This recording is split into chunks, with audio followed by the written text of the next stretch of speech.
para hablar sobre este tema y también, por supuesto, sobre la conformación de la nueva mesa directiva en el Congreso, se encuentra en nuestros estudios Víctor Andrés García Belaúnde, abogado y además excongresista también. ¿Cómo está? Muy buenos días, bienvenido. Buenos días, un placer estar acá. Bueno, quiero empezar por lo que acabamos de ver en pantalla, ¿no? Ahora el gobierno pretende obligar a los medios de comunicación a pasar el himno nacional en 2 horarios distintos, ¿no?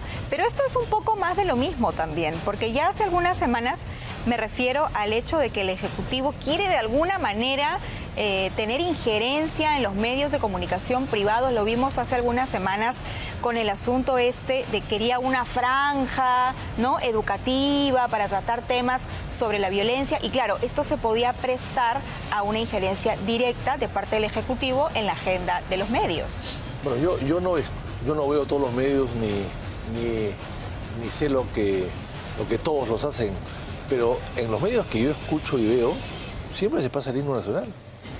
Para mí sería una novedad que quieran obligar ahora a algo que lo hace voluntariamente la dirección de cada canal o cada radio, ¿no? Siempre lo veo. ¿Y por qué cree que tiene tanto interés el gobierno en sacar medidas como esta? Yo creo que esta medida me parece que busca algo más. O sea, busca tener una pequeña franja adicional a la que ya existen para poder introducir otra cosa después. Un mensaje de algún ministro, un mensaje del presidente, qué sé yo. Yo creo que esa es la intención.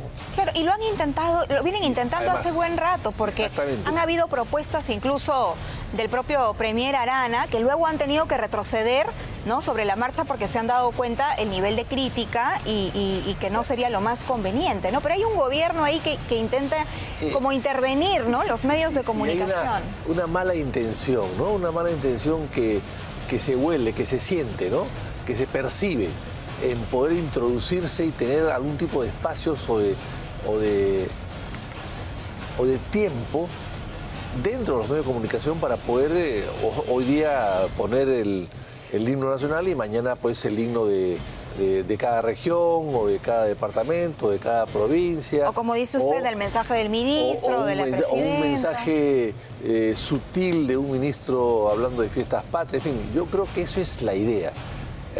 Porque además hacerlo en este momento, cuando estamos entrando al mes de las fiestas patrias, ya estamos en el mes de las fiestas patrias, un gobierno que se va y que va a haber cambios en el Congreso y que hay una inestabilidad notoria, bueno, entonces es muy sospechoso, ¿no? Es muy sospechoso. Un gobierno que se va y cómo se va, además, ¿no?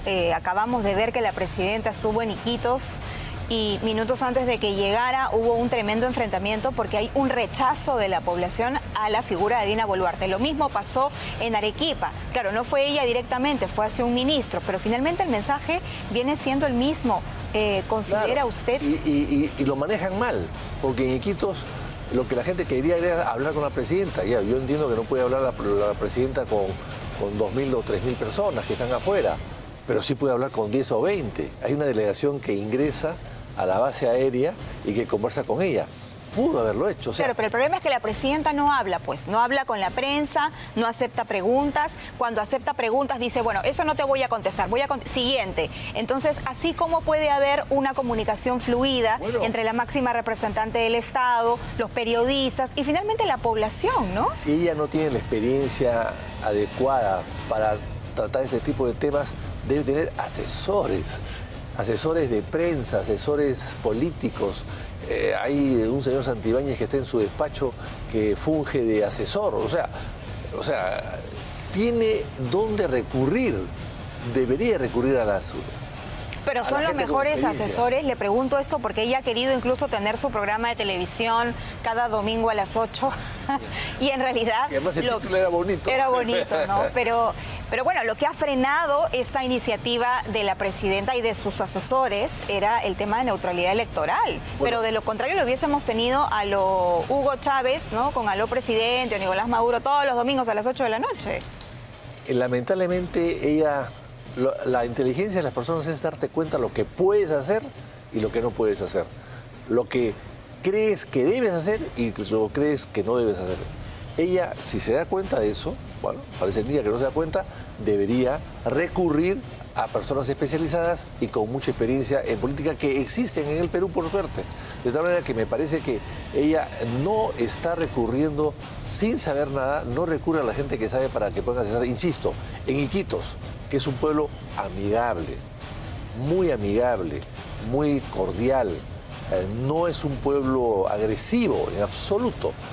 Querían hablar con la presidenta que estaba ahí. No todo el mundo puede hablar con la presidenta, no todo el Perú puede encontrarse con la presidenta a la vuelta de la esquina. Ahí estaba, protegida en una base militar. Podía organizar perfectamente un diálogo con 10 o 20 personas. No le costaba nada hacerlo. Y la gente afuera se quedaba tranquila esperando los resultados. Querían transmitir un mensaje. O sea, no entiendo por qué el mensaje lo tienen que responder con bombas lacrimógenas o con cachiporra o con varas eléctricas. Eso no se puede hacer. Vamos a hablar ahora de la mesa directiva, porque claro, el Congreso va a necesitar llegar a consensos para la conformación de la nueva mesa. Un presidente y 3 vicepresidencias. Además, en un contexto particularmente importante, porque este es el último Congreso de cara a las elecciones, pero además el último Congreso unicameral. A partir del otro año vamos a tener ya 2 cámaras con reglas de juego completamente diferentes. ¿Cuál cree usted o cuáles cree usted que son los desafíos más importantes de esta última mesa directiva? Hubo un acuerdo que se tomó en el Congreso cuando hubo que reemplazar a Merino. Ustedes recordarán que el acuerdo fue que se elija una nueva mesa directiva que reemplace a Merino por las circunstancias que todos conocemos, pero que no hayan votado por la vacancia de Vizcarra o por la elección de Merino. Y ese acuerdo se llevó a cabo y se eligió a Sagasti. Bueno, a mí me parece un acuerdo absurdo, antipopular y anticonstitucional, pero en fin, pero se hizo en su momento y salió elegido Sagasti. Ahora lo que hay que hacer es un acuerdo para que los que vayan a la mesa directiva no sean candidatos a la reelección. ¿Por qué? Porque van a hacer campaña para ellos mismos. Y una campaña para ellos mismos es fatal para el país. Porque cualquier cosa pueden aprobar, cualquier cosa pueden hacer, con tal de ser reelectos. Están desesperados por ir a la reelección en un Congreso que tiene 2 o 3% de aceptación a nivel nacional. O sea, es un Congreso que lo más probable es que salgan 2 reelectos o 3 de 130, no más. Entonces, esos que están ahí, que son 4 de la mesa directiva, van a querer hacer su propia campaña. Claro. Y eso me parece que es fatal. Entonces, el acuerdo debería ser de todas las bancadas, claro. Difícil que lo haga, ¿no? Pero sí, va a ser un poco complicado, más aún porque estamos viendo ahora los propios congresistas ya haciendo algunas actividades proselitistas en semana de representación. Uno de los nombres más voceados para asumir la presidencia del Congreso es el representante de Somos Perú. Estamos hablando del parlamentario José Gerí, que iría de la mano con Valdemar Cerrón de Perú Libre, que además ya fue y es creo que la tercera vez o el tercer intento que quiere él estar dentro de la mesa directiva. Pero claro, personalmente a mí me preocupa muchísimo porque José Gerí en este momento está afrontando una investigación por presunto abuso sexual. Ni siquiera ha cumplido con la disposición judicial de seguir un tratamiento psicológico, un acompañamiento psicológico para frenar cierto tipo de actitudes violentas y que ha sido ordenado por el Poder Judicial. Entonces, ¿podemos tener un presidente del Congreso? ¿Qué le está pasando a la bancada de Somos Perú que no puede proponer otro perfil? Sería un mensaje negativo, uno más del Congreso de la República, pero en este caso el peor de todos, ¿no? Tú no puedes nombrar a un presidente del Congreso que tenga esos antecedentes, ese prontuariado, esas acusaciones tan graves y en un proceso que está en curso. Yo creo que la dignidad del cargo no permite que tú hagas una elección de esa naturaleza. Somos Perú debería darse cuenta que no puede hacerlo. Estamos hablando de Somos Perú, que claro, no es el Somos Perú de Andrade, evidentemente, y que está manejado no se sabe cómo, y hay muchos intereses de por medio, y parece intereses inclusive hasta económicos y de influencia. Pues bien, tiene que hacer, si estos de Somos Perú no se dan cuenta la torpeza que van a hacer, tendrá que haber otras bancadas que tengan criterio y que exijan que los que estén en la mesa directiva no tengan cuestionamiento. Como mínimo, ¿no? Mínimo, por lo menos. Mínimamente. Y ese cuestionamiento es el peor de todos. Entonces, me parece que ese esfuerzo hay que hacerlo. Señores parlamentarios, tienen un año para rehabilitarse, para recuperar su popularidad perdida en los 4 anteriores. Hagan un esfuerzo para irse a su casa, los que se van a ir, que son la gran mayoría, por la puerta grande y no por la puerta falsa. Ahora, este Congreso unicameral tiene la misión también de aprobar el reglamento para el Congreso bicameral, ¿no? La nueva normativa, cómo va a funcionar. Y claro, uno de los puntos que se ha venido criticando muchísimo últimamente es que ya los congresistas ni siquiera van presencialmente a las comisiones, al hemiciclo. Hemos visto uno que se conecta, ¿no?, virtualmente y está viendo el partido de la Champions League. O sea, es decir, una falta de respeto total por el cargo que ostentan y que además ha sido por elección popular. ¿Debería ser este uno de los puntos eso hay que se trate? A ver, hay dos cosas acá. Primero, que ya la pandemia terminó. O sea, ellos deberían regresar a trabajar al Parlamento. Han sido elegidos para eso, no para estar en Zoom todo el día con el Parlamento y estar pues en una playa, en un hotel o en el extranjero. O sea, yo creo que eso es clarísimo. No lo están haciendo y me parece que es fatal, que es parte del desprestigio del Congreso. Y en segundo lugar, insisto, si están en su último año, busquen mejorar la imagen en estos meses que le quedan. Y pretender dejar un reglamento para un Congreso que no va a ser de ellos y que va a ser totalmente diferente, un Congreso bicameralidad, y yo diría que tricameralidad, porque el Senado va a ser dos congresos casi diferentes. ¿Por qué? Unos que representan a las regiones, la mitad, y la otra mitad que representa a la unidad de la República. O sea, van a ver casi, eso prácticamente parecería que es más que una cámara, dos cámaras. Dos cámaras en una misma. En una misma.